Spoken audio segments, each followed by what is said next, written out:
ये तरीका ठीक नहीं है। No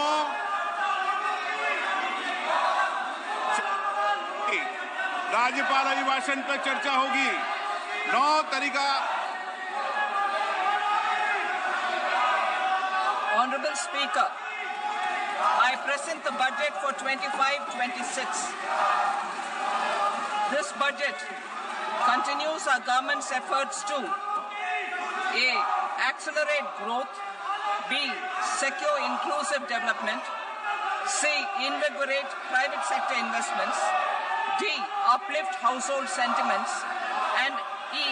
Enhance spending power of India's rising middle class. Together, we embark on a journey to unlock our nation's tremendous potential for greater prosperity and global positioning under the leadership of Honorable Prime Minister Shri Narendra Modi. As we complete the first quarter of the 21st century, continuing geopolitical headwinds suggest lower global economic growth over the medium term. However, our aspiration for a Vikasit Bharat inspires us, and the transformative work we have done during our government's first 2 terms guides us to march forward resolutely. Our economy is the fastest growing among all major economies. Our development track record for the past 10 years and structural reforms have drawn global attention. Confidence in India's capability and potential has only grown in this period. We see the next 5 years as a unique opportunity to realize Sabka Vikas, stimulating balanced growth of all regions. The great Telugu poet and playwright Gurujada Apparao had said, "Deshamante matti kadoy, deshamante manushuloy," meaning a country is not just its soil, a country is its people. In line with this, for us, Vikasit Bharat encompasses zero poverty, 100% quality good school education, access to high quality, affordable and comprehensive health care, 100% skilled labor with meaningful employment, 70% women in economic activities, and farmers making our country the food basket of the world. In this budget, the proposed development measures span 10 broad areas, focusing on Garib, youth, Annadata, and Nari, spurring agricultural growth and productivity, building rural prosperity and resilience, taking everyone together on an inclusive growth path, boosting manufacturing and furthering Make in India, supporting MSMEs, enabling employment-led development, investing in people, economy, and innovation, securing energy supplies, promoting exports, and nurturing innovation. For this journey of development, our 4 powerful engines are agriculture, MSME, investments, and exports. The fuel, our reforms, our guiding spirit, inclusivity, and the destination, Vikasit Bharat. This budget aims to initiate transformative reforms across 6 domains. During the first 5 years, these will augment our growth potential and global competitiveness. The domains are taxation, power sector, urban development, mining, financial sector, and regulatory reforms. Agriculture as the first engine. Now I move to specific proposals, beginning with agriculture as the first engine.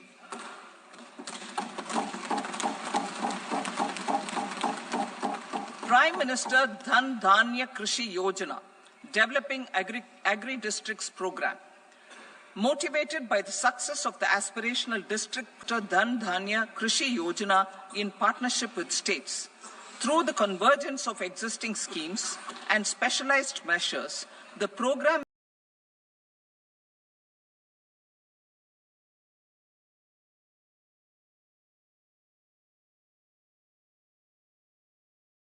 will cover 100 districts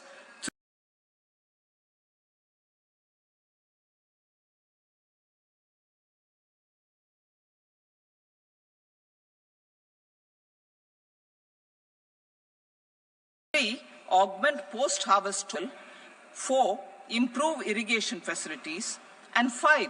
Facilitate availability of long-term and short-term credit. This program is likely to help 1.7 crore farmers. Building rural prosperity and resilience. A comprehensive multi-sectoral rural prosperity and resilience program will be launched in partnership with the states. This will address underemployment in agriculture through skilling, investment, technology, and invigorating the rural economy. The goal is to generate ample opportunities in rural areas so that migration is an option but not a necessity. The program will focus on rural women, young farmers, rural youth, marginal and small farmers, and landless families. The details are in Annexure A. Domestic best practices will be incorporated, and appropriate technical and financial assistance will be sought from multilateral development banks. In Phase 1, 100 developing agri-districts will be covered. Atmanirbharta in pulses. Our government is implementing the National Mission for Edible Oilseed for achieving Atmanirbharta in edible oils. Our farmers have the capability to grow enough for our needs and more. 10 years ago, we made concerted efforts and succeeded in achieving self-sufficiency in pulses. Farmers responded to the need by increasing the cultivated area by 50%, and government arranged for procurement and remunerative prices. Since then, with rising incomes and better affordability, our consumption of pulses has increased significantly. Our government will now launch a 6-year mission for Atmanirbharta in pulses with a special focus on Tuar, Urad and Masoor. Details are in Annexure B. Central agencies such as NAFED and NCCF will be ready to procure from farmers who register with these agencies and enter into agreements. Comprehensive program for vegetables and fruits. It is encouraging that our people are increasingly becoming aware of their nutritional needs. It is a sign of a society becoming healthier. With rising income levels, the consumption of vegetables, fruits, and Sri Anna is increasing significantly. A comprehensive program to promote production, efficient supplies, processing, and remunerative prices for farmers will be launched in partnership with the states. Appropriate institutional mechanisms for implementation and participation of farmer producer organizations and cooperatives will be set up. Makhana Board in Bihar. For this, there is a special opportunity for the people of Bihar. A Makhana Board will be established in the state to improve production, processing, value addition, and marketing of Makhana. The people engaged in these activities will be organized into FPOs.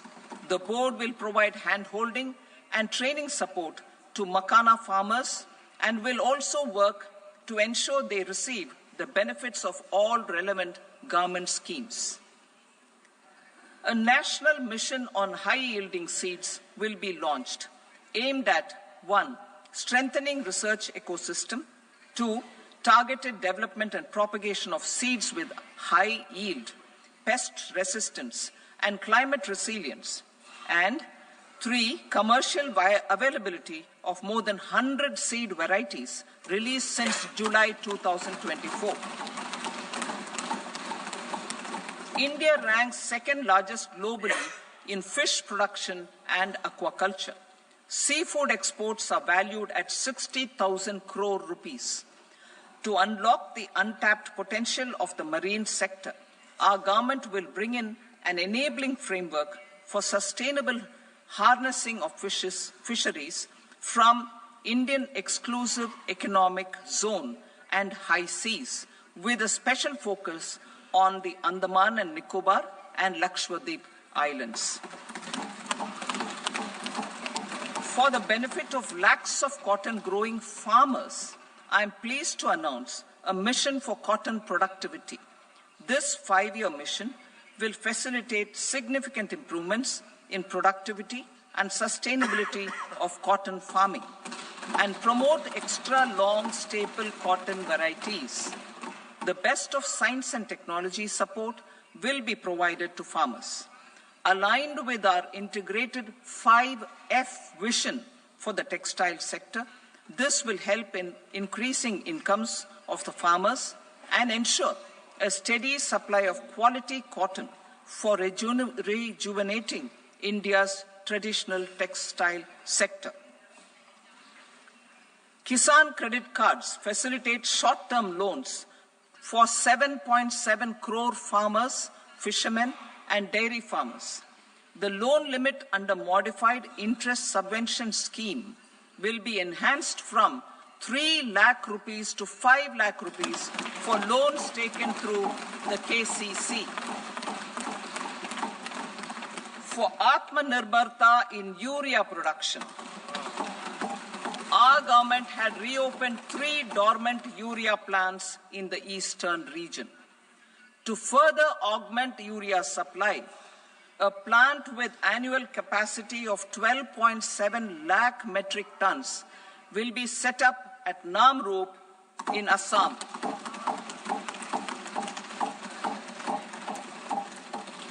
India Post, with 1.5 lakh rural post offices, complemented by the India Post Payment Bank and a vast network of 2.4 lakh Dak Sevaks, will be repositioned to act as a catalyst for the rural economy.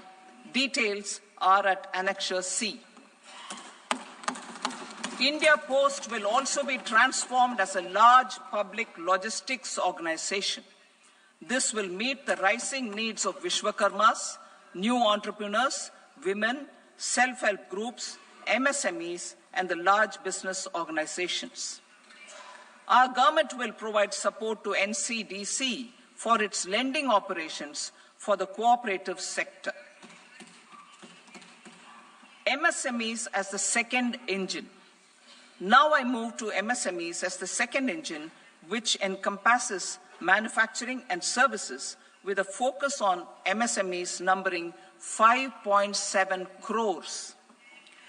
Currently, over 1 crore registered MSMEs, employing 7.5 crore people and generating 36% of our manufacturing, have come together to position India as a global manufacturing hub. With their quality products, these MSMEs are responsible for 45% of our exports.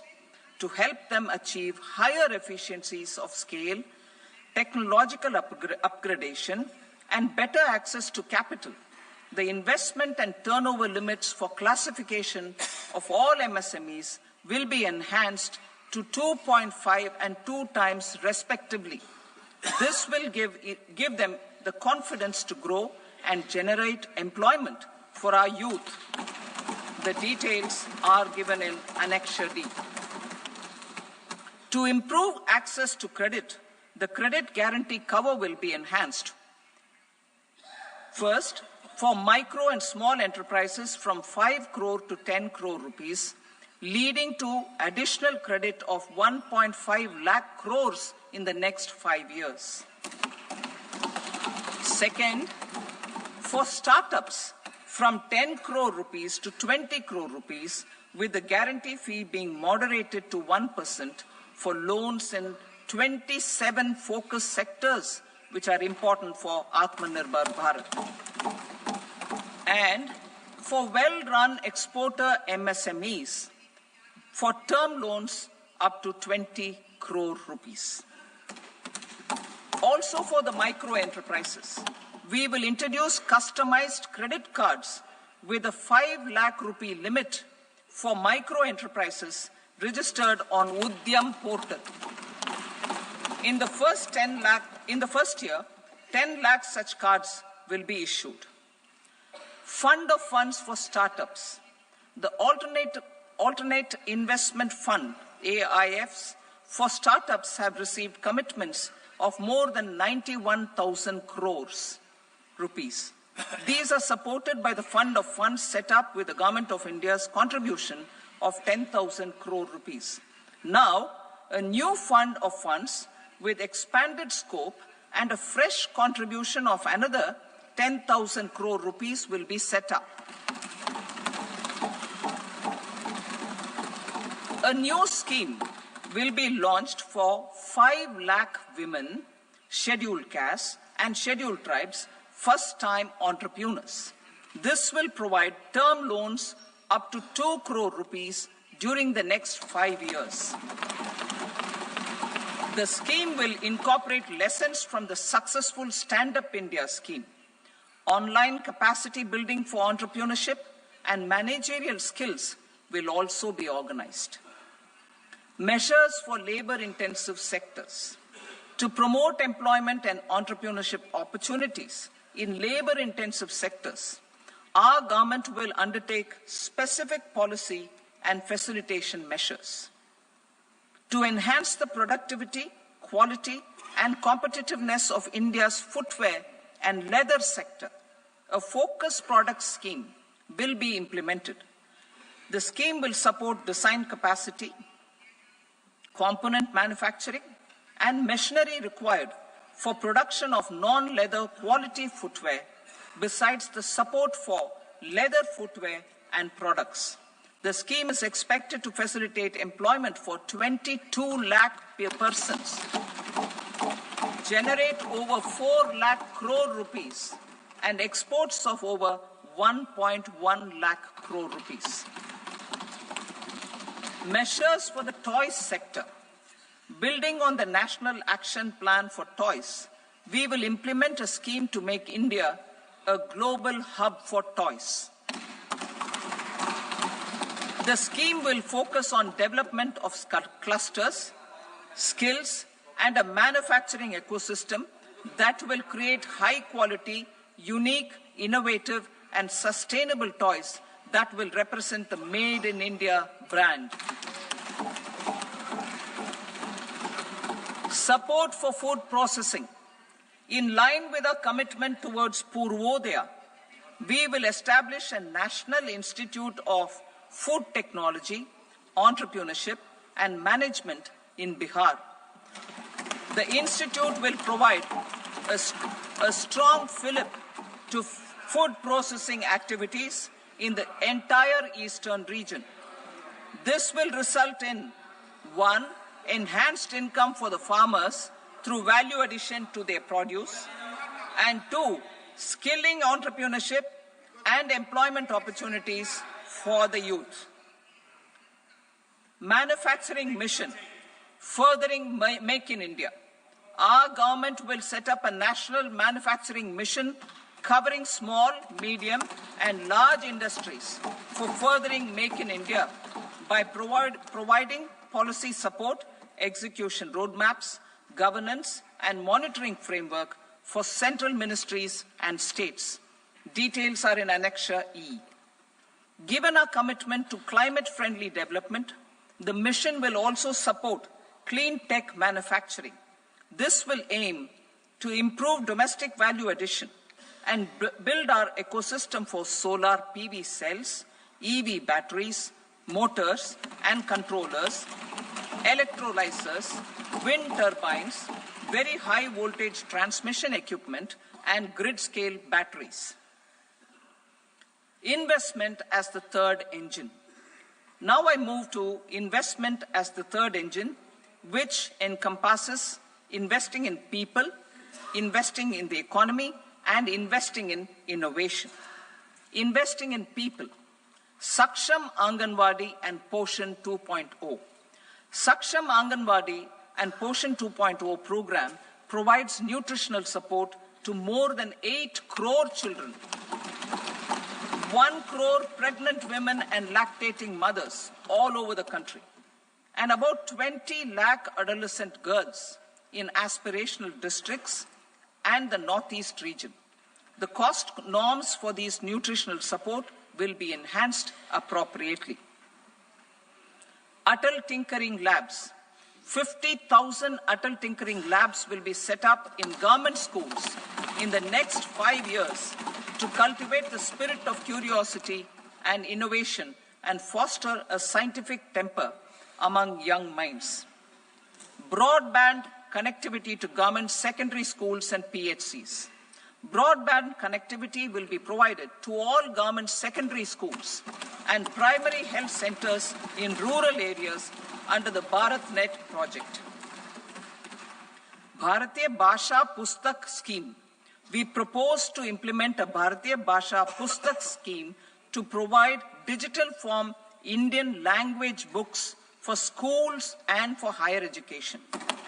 This aims to help students understand their subjects better and in their language. National Centers of Excellence for Skilling. Building on the initiative announced in the July 24 budget, 5 national centers of excellence for skilling will be set up with global expertise and partnerships to equip our youth with the skills required for Make for India, Make for the World manufacturing. The partnership will cover curriculum design, training of trainers, and a skills certification framework and periodic reviews. Expansion of capacity in IITs. Total number of students in 23 IITs has increased 100% from 65,000 to 1.35 lakh in the past 10 years.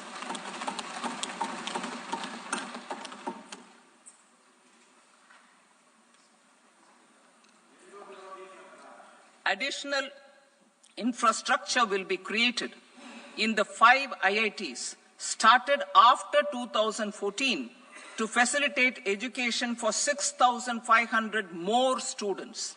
Hostel and other infrastructure capacity at IIT Patna will also be expanded.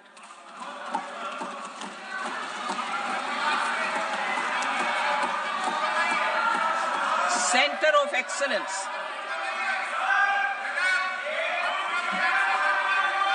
Center of Excellence in AI for Education.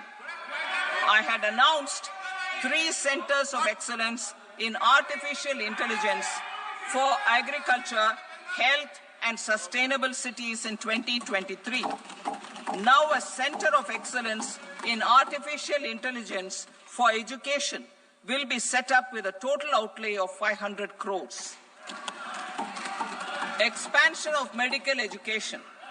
Our government has added almost 1.1 lakh undergraduate and postgraduate medical education seats in 10 years, an increase of 130%. In the next year, 10,000 additional seats will be added in medical colleges and hospitals towards the goal of adding 75,000 seats in the next 5 years. Daycare cancer centers in all district hospitals. Our government will facilitate setting up of daycare cancer centers in all district hospitals in the next 3 years. 200 centers will be established in 25-26 itself. Strengthening urban livelihoods. Our government has been giving priority to assisting urban poor and vulnerable groups. A scheme for socio-economic upliftment of urban workers will be implemented to help them improve their incomes, have sustainable livelihoods, and a better quality of life. PM Swanidhi scheme has benefited more than 68 lakh street vendors, giving them respite from high-interest informal sector loans. Building on this success, the scheme will be revamped with enhanced loans from banks, UPI-linked credit cards with 30,000 rupees limit, and capacity building support. Social Security Scheme for welfare of online platform workers. Gig workers of online platforms provide great dynamism to the new age services economy. Recognizing their contribution, our government will arrange for their identity cards and registration on the e-Shram portal. They will be provided healthcare under PM Jan Arogya Yojana. This measure is likely to assist nearly 1 crore gig workers.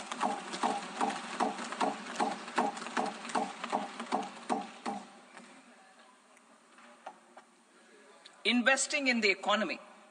Public-private partnership in infrastructure. Each infrastructure-related ministry will come up with a 3-year pipeline of projects that can be implemented in PPP mode. States will also be encouraged to do so and can seek support from the India Infrastructure Project Development Fund, which is a scheme to prepare PPP proposals. Support to states for infrastructure. An outlay of 1.5 lakh crore is proposed for the 50-year interest-free loans to states for capital expenditure and incentives for reforms. Building on the success of the first asset monetization plan announced in 2021, the second plan for 2025 to 30 will be launched to plow back capital of 10 lakh crore in new projects. Regulatory and fiscal measures will be fine-tuned to support the plan. Jal Jeevan Mission. Since 2019, 15 crore households representing 80% of India's rural population have been provided access to portable tap water connections. To achieve 100% coverage, I am pleased to announce the extension of this mission until 2028 with an enhanced total outlay. The mission's focus will be on the quality of infrastructure and O&M of rural piped water supply schemes through Jan Bhagidari. A separate MOU or separate MOUs will be signed with the states and union territories to ensure sustainability and citizen-centric water services delivery. Urban sector reforms. Building on the July budget proposals, urban sector reforms related to governance, municipal services, urban land and planning will be incentivized. Urban Challenge Fund. The government will set up an urban challenge fund of 1 lakh crore rupees to implement the proposals for cities as growth hubs, creative redevelopment of cities, and for water and sanitation purposes announced in the July budget.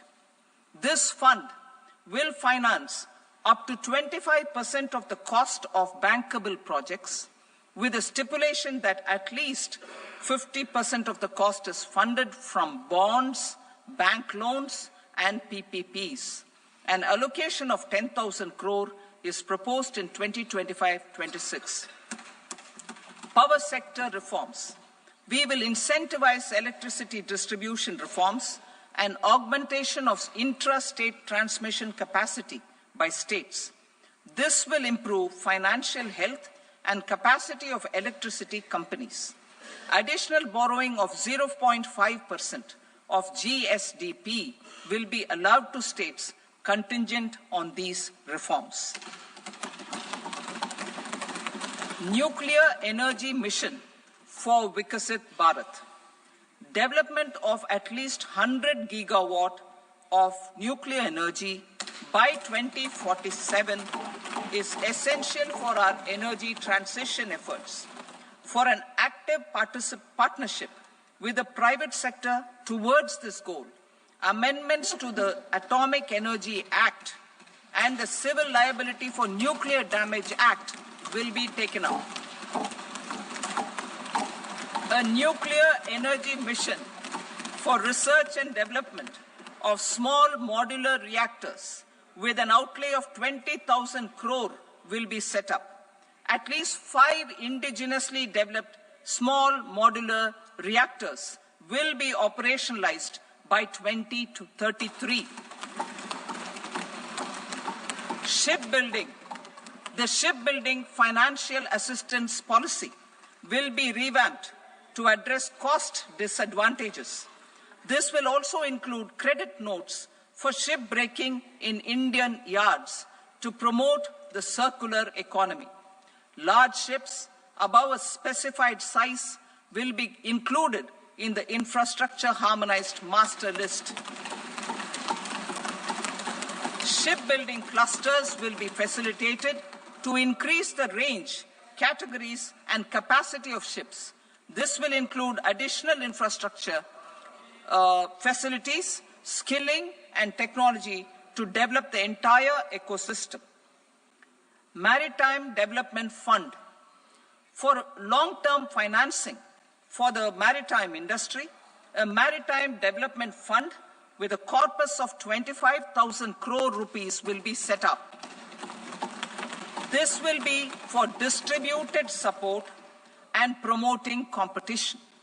This will have up to 49% contribution by the government, and the balance will be mobilized from ports and from private sector. UDAN regional connectivity schemes. UDAN has enabled 1.5 crore middle-class people to meet their aspirations for speedier travel. The scheme has connected 88 airports, and operationalized 619 routes.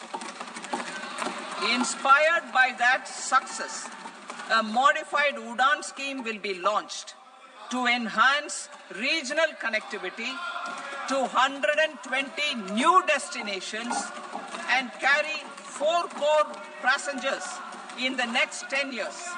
4 crore additional passengers in the next 10 years. The scheme will also support helipads and smaller airports in hilly, aspirational, and northeast regional districts. Greenfield airports will be facilitated in Bihar to meet the future needs of the state. These will be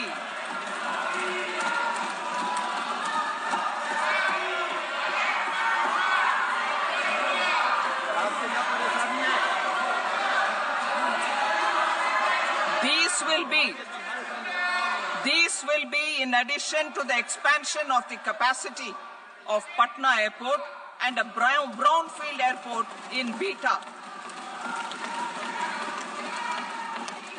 Western Kosi Canal project in Mithilanchal. Financial support will be provided for the Western Kosi Canal ERM project, benefiting a large number of farmers, cultivating over 50,000 hectares of land in the Mithilanchal region of Bihar. Mining sector reforms. Mining sector reforms, including those for minor minerals, will be encouraged through sharing of best practices and institutions of a state mining index. A policy for recovery of critical minerals from tailings will be brought out.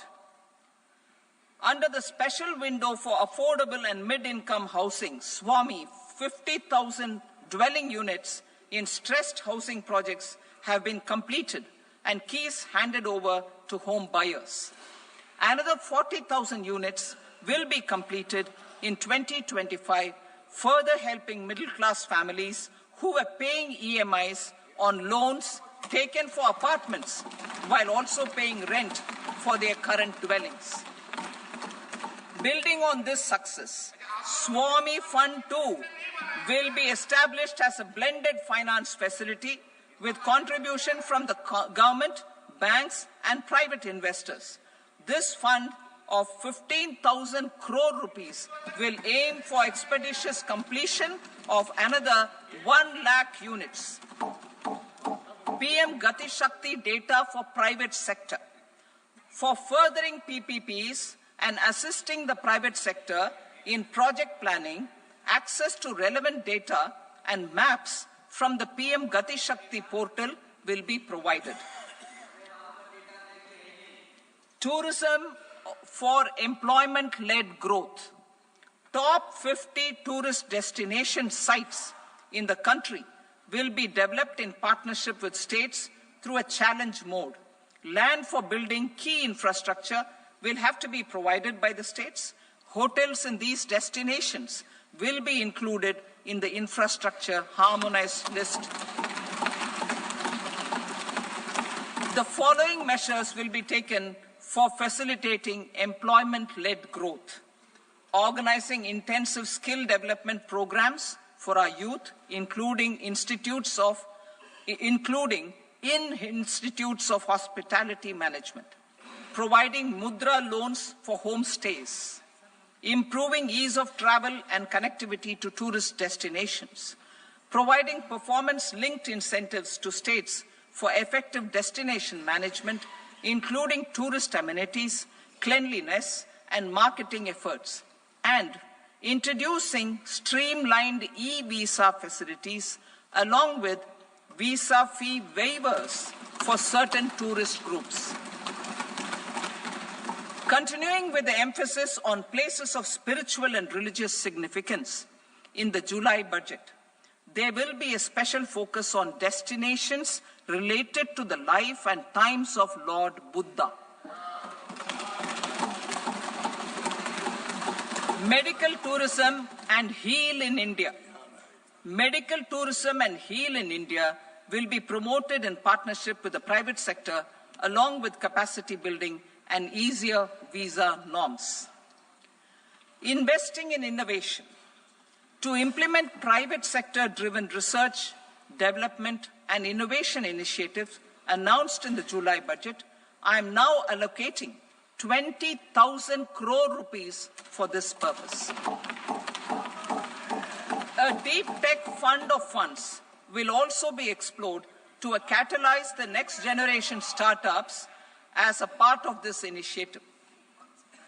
In the next 5 years, under the PM Research Fellowship Scheme, we will provide 10,000 fellowships for technological research in IITs and IISc with enhanced financial support. The second gene bank with 10 lakh germplasm lines will be set up for future food and nutritional security. This will provide conservation support to both public and private sectors for genetic resources. We will start a national geospatial mission to develop foundational geospatial infrastructure and data. Using PM Gati Shakti, this mission will facilitate modernization of land records, urban planning, and design of infrastructure projects. A Gyan Bharatam mission for survey, documentation, and conservation of our manuscript heritage with academic institutions, museums, libraries, and private collectors will be undertaken to cover more than 1 crore manuscripts. We will set up a national digital repository of Indian knowledge systems for knowledge sharing. Now I move to exports as the fourth engine. We will set up an export promotion mission with sectoral and ministerial targets driven jointly by the Ministries of Commerce, MSME, and Finance. It will facilitate easy access to export credit, cross-border factoring support, support to MSMEs to tackle non-tariff measures in overseas markets. A digital public infrastructure, Bharat Trade Net, for international trade will be set up as a unified platform for trade documentation and financing solutions. This will complement the Unified Logistics Interface platform. The BTN will be aligned with international practices. Support will be provided to develop domestic manufacturing capacities for our economy's integration with global supply chains. Sectors will be identified based on objective criteria. Facilitation groups with participation of senior officers and industry representatives will be formed for select products and supply chains. Through this, there are huge opportunities related to Industry 4.0, which needs high skills and talent. Our youth have both. Our government will support the domestic electronic equipment industry to leverage this opportunity for the benefit of our youth. A national framework will be formulated as guidance to states for promoting global capability centers in emerging Tier 2 cities. This will suggest measures for enhancing availability of talent and infrastructure, building bylaw reforms, and mechanisms for collaboration with industry. Our government will facilitate upgradation of infrastructure and warehousing for air cargo, including high-value perishable horticultural produce. Cargo screening and customs protocol will be streamlined and made user-friendly. Reforms as the fuel. Over the past 10 years, our government has implemented several reforms for convenience of taxpayers, such as faceless assessment, 2, taxpayer charter, 3, faster returns, 4, almost 99% returns being on self-assessment, and 5, Vivad Se Vishwas scheme.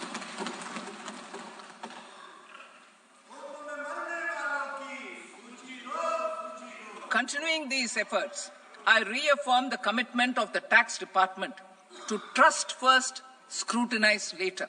I also propose to introduce the new income tax bill next week.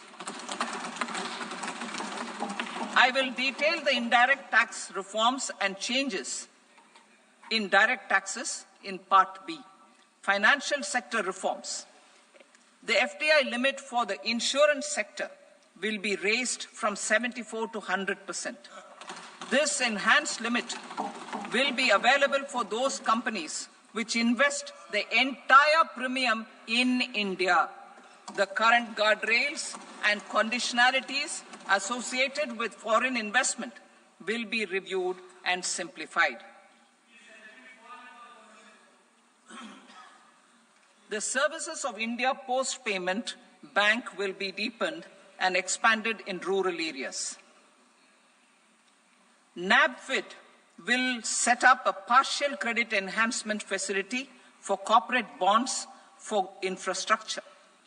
Public sector banks will develop Grameen Credit Score Framework to serve the credit needs of SHG members and people in rural areas. A forum for regulatory coordination and development of pension products will be set up. To implement the earlier announcement on simplifying the KYC processes, the revamped Central KYC Registry will be rolled out in 2025. We will also implement a streamlined system for periodic updating. Requirements and procedures for speedy approval of company mergers will be rationalized. The scope for fast-track mergers will also be widened and the process made simpler.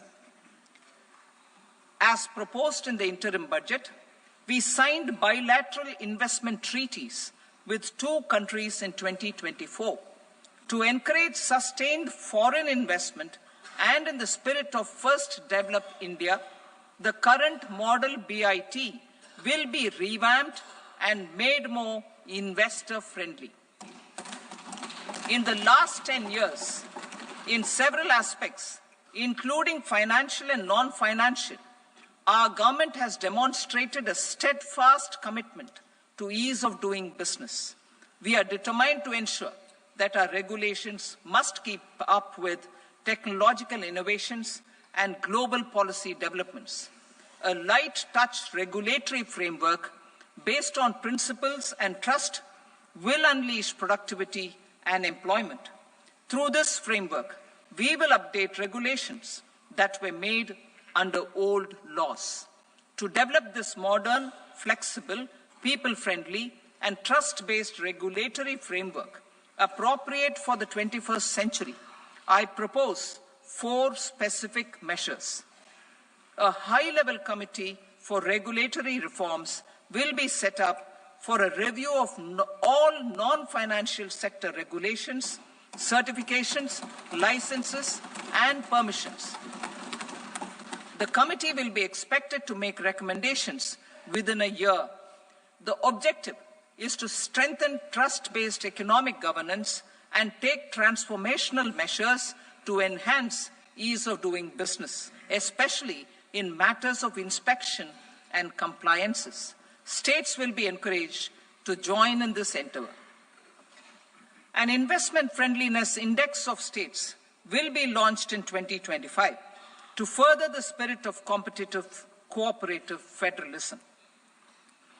Under the Financial Stability and Development Council, a mechanism will be set up to evaluate impact of the current financial regulations and subsidiary instructions. It will also formulate a framework to enhance their responsiveness and development of the financial sector. In the Jan Vishwas Act 2023, more than 180 legal provisions were decriminalized. Our government will now bring up the Jan Vishwas Bill 2.0 to decriminalize more than 100 provisions in various laws. I now move to fiscal policy. In the July budget, I had committed to staying the course for fiscal consolidation. Our endeavor will be to keep the fiscal deficit each year such that central government debt remains on a declining path as a percentage of the GDP. The roadmap for the next 6 years has been detailed in the FRBM statement. Revised estimates for 2024-25. The revised estimate of the total receipts other than borrowings is 31.47 lakh crore rupees, of which the net tax receipts are 25.57 lakh crore rupees. The revised estimate of the total expenditure is 47.16 lakh crore rupees, of which the capital expenditure is about 10.18 lakh crore rupees. The revised estimate of the fiscal deficit is 4.8% of the GDP. Budget estimates for 25-26. Coming to 25-26, the total receipts other than borrowings and total expenditure are estimated at 34.96 lakh crore rupees and 50.65 lakh crore rupees respectively. The net tax receipts are estimated at 28.37 lakh crore rupees. The fiscal deficit is estimated to be 4.4% of GDP. To finance the fiscal deficit, the net market borrowings from dated securities are estimated at 11.54 lakh crore. The balance financing is expected to come from small savings and other sources. The gross market borrowings are estimated at 14.82 lakh crore rupees. I will now move to Part B. Indirect taxes. My proposals relating to customs aim to rationalize tariff structure and address duty inversion. These will also support domestic manufacturing and value addition, promote exports, facilitate trade, and provide relief to common people. Rationalization of customs tariff structure for industrial goods. As a part of comprehensive review of customs rate structure announced in July 2024 budget, I propose to 1. Remove 7 tariff rates. This is over and above the 7 tariff rates removed in 23-24 budget. After this, there will be only 8 remaining tariff rates, including 0 rate. 2. Apply appropriate cess to broadly maintain effective duty incidence, except on a few items where such incidence will reduce marginally. 3. Levy not more than one cess or surcharge. Therefore, I propose to exempt social welfare surcharge on 82 tariff lines that are subject to a cess. I shall now take up sector-specific proposals. To provide relief to patients, particularly those suffering from cancer, rare diseases, and other severe chronic diseases, I propose to add 36 life-saving drugs and medicines to the list of medicines fully exempted from basic custom duty.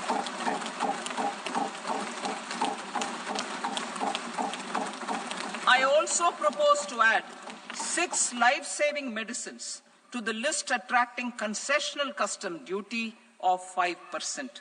Full exemption and concessional duty will also respectively apply on the bulk drugs for manufacture of the above. Specified drugs and medicines under patient assistance programs run by the pharmaceutical companies are fully exempt from BCD, provided the medicines are supplied free of cost to the patients. I propose to add 37 more medicines along with 13 new patient assistance programs. Support to domestic manufacturing and value addition. Critical minerals. In the July 2024 budget, I had fully exempted BCD on 25 critical minerals that are not domestically available. I had also reduced BCD of 2 other such minerals to provide a major fillip to their processing, especially by MSMEs. Now, I propose to fully exempt cobalt powder and waste, the scrap of lithium-ion battery, lead, zinc, and 12 more critical minerals. This will help secure their availability for manufacturing in India and promote more jobs for our youth. To promote domestic production of technical textile products such as agro-textiles, medical textiles, and geotextiles at competitive prices, I propose to add 2 more types of shuttle-less looms to the list of fully exempted textile machinery. I also propose to revise the BCD rate on knitted fabrics covered by 9 tariff lines from 10 or 20 to 20% or 115 rupees per kg, whichever is higher. Electronic goods. In line with our Make in India policy and to rectify inverted duty structure, I propose to increase the BCD on interactive flat panel display from 10% to 20% and reduce the BCD to 5% on open cell and other components. In 23-24 budget, for the manufacture of open cells of LCD, LED TVs, I had reduced the BCD on parts of open cells from 5% to 2.5%. To further boost the manufacture of such open cells, the BCD on these parts will now stand exempted. Lithium-ion battery. To the list of exempted capital goods, I propose to add 35 additional capital goods for EV battery manufacturing and 28 additional capital goods for mobile phone battery manufacturing. This will boost domestic manufacture of lithium-ion batteries, both for mobile phones and for electric vehicles. Shipping sector. Considering that shipbuilding has a long gestation period, I propose to continue the exemption of BCD on raw materials, components, consumables, or parts for the manufacture of ships for another 10 years.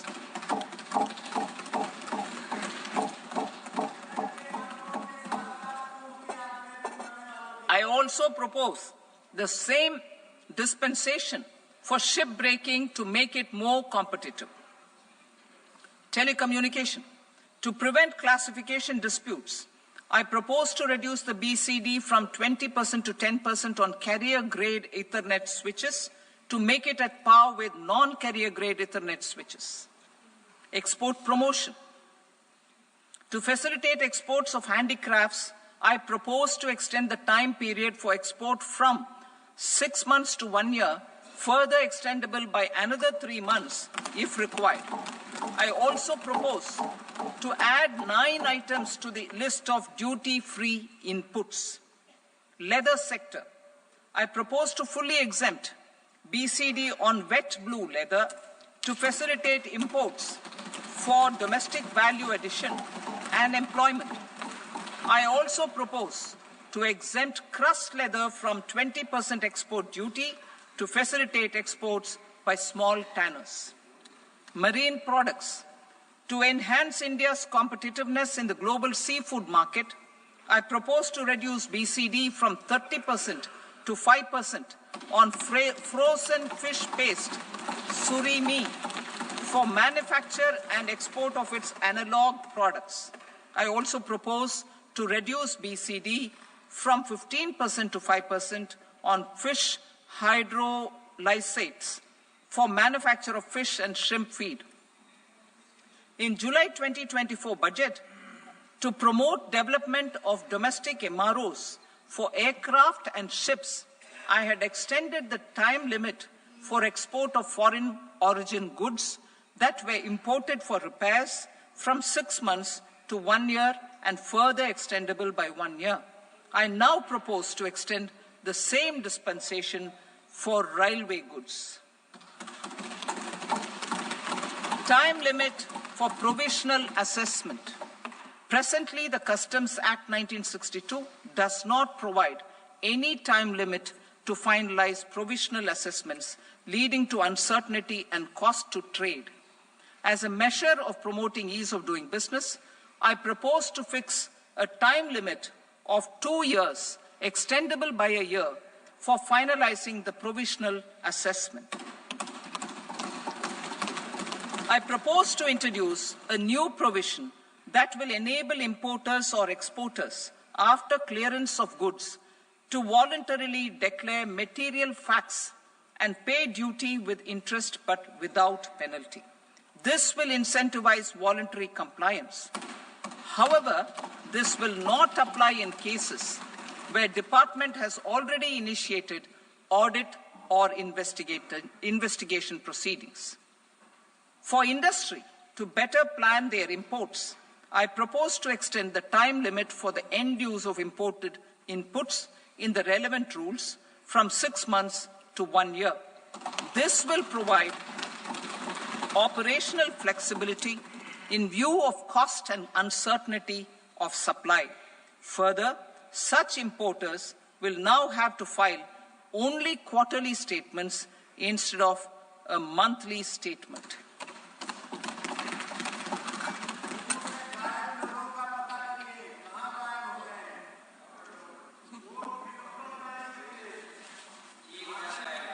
I now come to my direct tax proposals. In Part A, I have briefly underlined taxation reforms as one of key reforms to realize our vision of Vikasit Bharat. In respect of criminal law, our government had earlier ushered in Bharatiya Nyaya Sanhita, replacing Bharatiya Danda Sanhita. I am happy to inform this august House and the country that for new income tax bill will carry forward the same spirit of Nyaya in its drafting as well. The new bill will be clear and direct in text, with close to half of the present law in terms of both chapters and words. It will be simple to understand for taxpayers and tax administrators, leading to tax certainty and reduced litigation. Reforms, however, are not a destination. They are means to achieve good governance for our people and economy. Providing good governance primarily involves being responsive. The Tirukkural captures this in verse 542, which reads, Vaanokki vaazhum ulagallam, mannavan kol nokki vaazhum kudi. Meaning, just as the living beings live expecting rains, citizens live expecting good governance. Our government is committed to keeping an ear to the ground and a finger on the pulse and responding while balancing our national building efforts.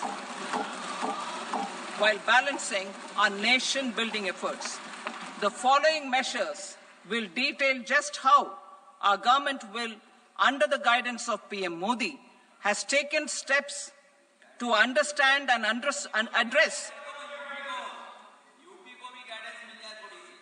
I repeat that sentence, sir. The following measures will detail just how our government, under the guidance of PM Modi, has taken steps to understand and address the needs voiced by our citizens. My tax proposals are guided by this spirit. The objectives of my proposals are as follows.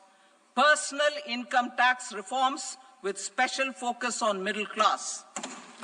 Rationalization of TDS and TCS for easing difficulties. Encouraging voluntary compliance. Reducing compliance burden. Ease of doing business. Employment and investment. I will come to my proposal on personal income tax towards the end. TDS and TCS, rationalization for easing difficulties.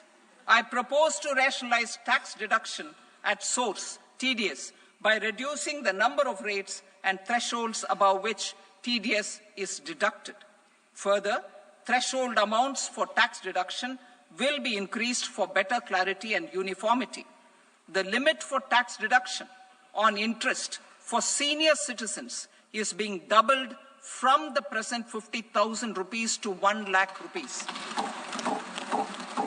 Similarly, the annual limit of 2.40 lakh rupees for TDS on rent is being increased to 6 lakh rupees. This will reduce the number of transactions liable to TDS, thus benefiting small taxpayers receiving small payments. The threshold to collect tax at source, the TCS, on remittances under RBI's liberalized remittance scheme, the LRS, is proposed to be increased from 7 lakh to 10 lakhs. I also propose to remove TCS on remittances for education purposes, where such remittances is out of a loan taken from a specified financial institution. Both TDS and TCS are being applied on any transaction related to sale of goods. To prevent such compliance difficulties, I propose to omit the TCS. I also propose that the provisions of the higher TDS deduction will now apply only in non-PAN cases. In July 2024, the delay for payment of TDS up to the due date of filing statement was decriminalized. I propose to provide the same relaxation to TCS provisions as well. The government under the leadership of Prime Minister Modi believes in Sabka Saath, Sabka Vikas, Sabka Vishwas and Sabka Prayas. In line with this, we brought in updated return facility in 2022 for voluntary compliance by taxpayers who had omitted to report their correct income. Our trust in taxpayers was proved right. Nearly 90 lakh taxpayers voluntarily updated their incomes by paying additional tax. Taking this trust further, I now propose to extend the time limit to file updated returns for any assessment year from the current limit of 2 years to 4 years. I propose to reduce the compliance burden for small charitable trusts and institutions by increasing their period of registration from 5 years to 10 years. It is also proposed that disproportionate consequences do not arise for minor defaults such as incomplete applications filed by charitable entities. Presently, taxpayers can claim the annual value of self-occupied properties as nil only on the fulfillment of certain conditions. Considering the difficulties faced by taxpayers, it is proposed to allow the benefit of 2 such self-occupied properties without any condition. To streamline the process of transfer pricing and to provide an alternative to yearly examination, I propose to introduce a scheme for determining arm's length price of international transaction for a block period of 3 years. This will be in line with global best practices. With a view to reduce litigation and provide certainty in international taxation, the scope of safe harbor rules is being expanded.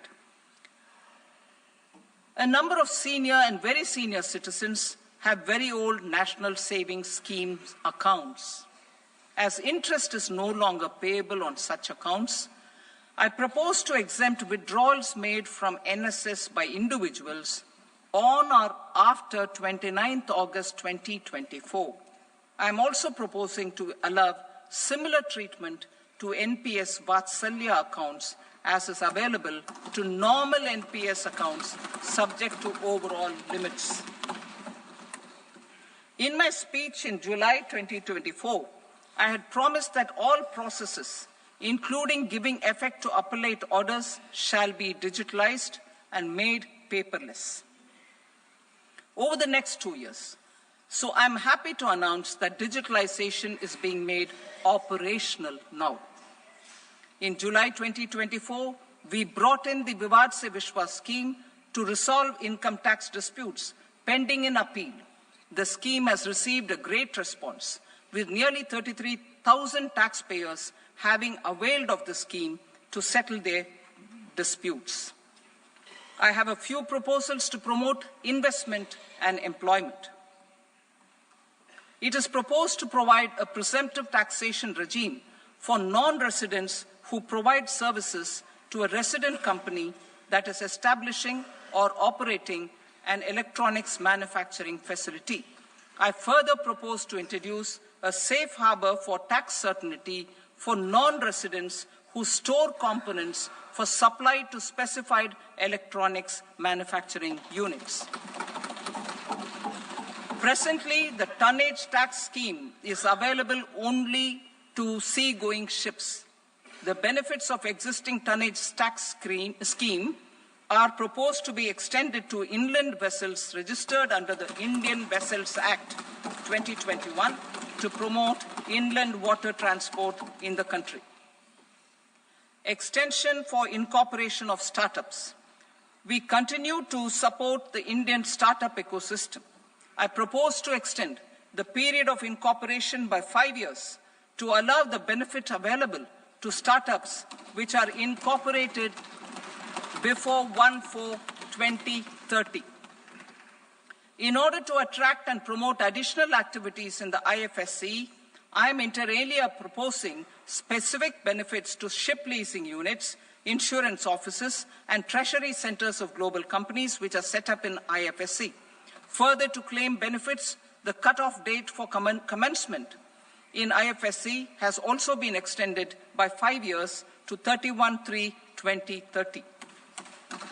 Category 1 and Category 2 AIFs are undertaking investments in infrastructure and other such sectors.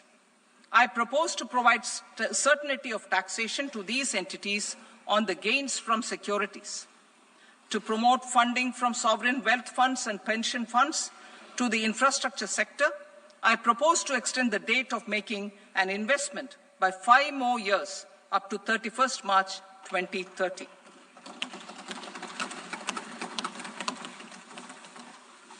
Personal income tax reforms with special focus on middle class. Democracy, demography, and demand are the key support pillars in our journey towards Vikasit Bharat. The middle class provides strength for India's growth. This government, under the leadership of Prime Minister Modi, has always believed in the admirable energy and ability of the middle class in nation building. In recognition of their contribution,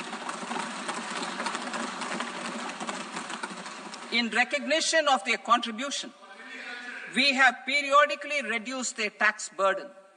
Right after 2014, the nil tax slab was raised to 2.5 lakhs of rupees, which was further raised to 5 lakh rupees in 2019 and to 7 lakh rupees in 2023. This is reflective of our government's trust on the middle class taxpayers.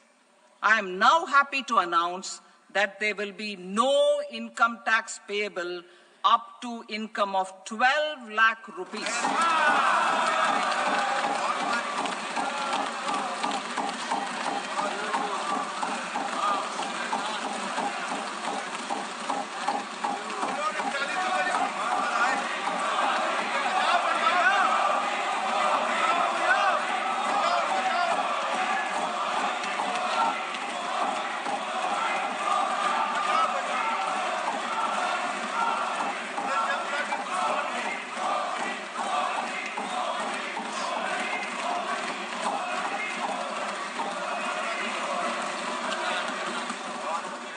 So, average income of 1 lakh per month other than the special rate income such as capital gains under the new regime. This limit will be 12.75 lakh for salaried taxpayers due to the standard deduction of 75,000. Slabs and rates are being changed across the board to benefit all taxpayers. The new structure will substantially reduce the taxes of the middle class and leave more money in their hands, boosting household consumption, savings, and investment. In the new tax regime, I propose to revise tax rate structures as follows: 0 to 4 lakh rupees nil, 4.8 lakh rupees to 4 to 8 lakh rupees 5%, 8 to 12 lakh rupees 10%, 12 to 16 lakh rupees 15%, 16 to 20 lakh rupees 20%, 20 to 24 lakh rupees 25%, and above 24 lakh rupees 30%. To taxpayers up to 12 lakh of normal income other than special rate income such as capital gains. I read that again. To taxpayers up to 12 lakh of income other than special rate income such as capital gains, tax rebate is being provided in addition to the benefit due to slab rate reduction in such a manner that there is no tax payable by them. The total tax benefit of slab rate changes and rebate at different income levels can be illustrated with a few examples. A taxpayer in the new regime with an income of 12 lakh rupees will get a benefit of 80,000 rupees in tax, which is 100% of tax payable as per the existing rates.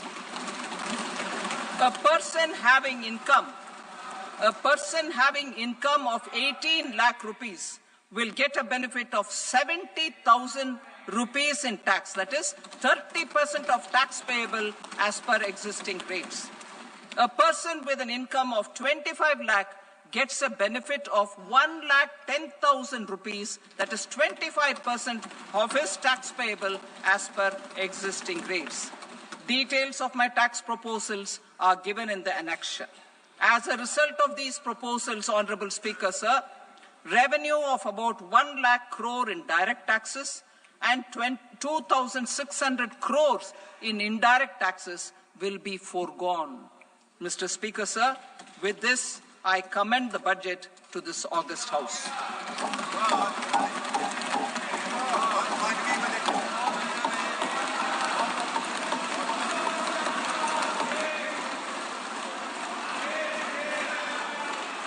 Item number 2, Srimati Nirmala Sitharaman. Sir, with your permission, I rise to lay on the table the following statements under Section 3(1) of the Fiscal Responsibility and Budget Management Act 2003. Medium-term fiscal policy cum fiscal policy strategy statement and macroeconomic framework statement. Item number 3, Srimati Nirmala Sitharaman. Sir, with your permission, I rise to move for leave to introduce the Finance Bill 2025. प्रश्न ये है कि विधेयक को पुनर्स्थापित करने की अनुमति प्रदान की जाए।